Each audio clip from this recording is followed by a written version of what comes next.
CM Mohan Yadav ji Anil Mishra को अब jail भेज दीजिए, सलाखों के पीछे डाल दीजिए, और नहीं तो वो जिस तरीके से ललकार रहा है आपकी पुलिस को, आपकी सरकार को, वो आप पर धब्बा है। वो एक तमाशा बनकर रह जा रहा है, क्योंकि एक वकील जो कानून का जानकार हो सकता है, एक वकील जिनको कानून का परख हो सकता है, वो अगर सड़कों पे आकर दंगा फैलाने की बात करे, आपके पुलिस को ललकारे, अंबेडकरवादियों को मानने वाले को गाली दे, अंबेडकर जी को गाली दे, उसकी जगह मुझे नहीं लगता कि सड़कों पर है या घर में, उसकी जगह सलाखों के पीछे है। उनको जेल में होना चाहिए, क्योंकि ये लोग अंबेडकर विरोधी हैं, दलित विरोधी हैं, ये लोग देश विरोधी हैं, लोकतंत्र और संविधान विरोधी है। मैं ऐसा क्यों कह रहा हूँ?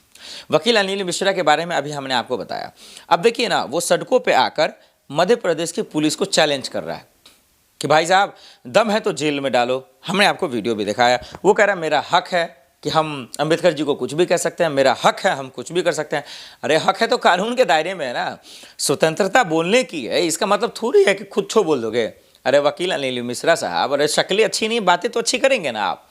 मुझे माइक मिल गया है, मुझे कैमरा मिल गया है, इसका मतलब थोड़ी है कि हम कुछ भी बोल देंगे। क्या कानून नहीं है इस देश में? हिंदू, मुसलमान, सिख, ईसाई भाईचारा को बचाने की ही बात करेंगे ना आप, कि उसको तोड़ने की बात करेंगे? या बीजेपी के नेता की तरह बात करेंगे कि वोट नहीं दोगे तो तुम हरामखोर हो, तुम वोट नहीं दोगे तो सड़कों पे नहीं चलो, स्कूल नहीं जाओ, राशन मत लो। मतलब उनके बाप का थोड़ी ना।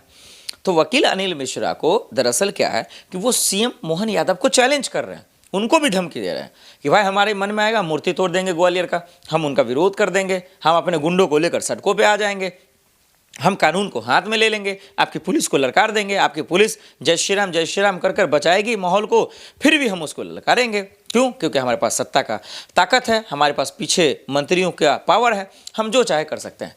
ये दरअसल नशा उनके दिमाग में घुसा पड़ा है, और इसीलिए इस तरीके का वो कदम करने की कोशिश कर रहे हैं, इस तरीके का हरकत करने की कोशिश कर रहे हैं। मुझे उम्मीद है कि खास करके वकील अनिल मिश्रा का जो इलाज है वो सीएम मोहन यादव जी करेंगे। उनको नोटिस दें, वहाँ की पुलिस उनको जो है एफआईआर कर अरेस्ट करे, क्योंकि अगर ऐसे लोग जेल में नहीं होंगे, ऐसे वकील अगर सलाखों के पीछे नहीं होंगे, तो ये लोग दंगा कराएंगे, ये लोग हिंसा फैलाएंगे, और ये लोग दरअसल अंबेडकरवादियों को जो है ललकारने की कोशिश करेंगे।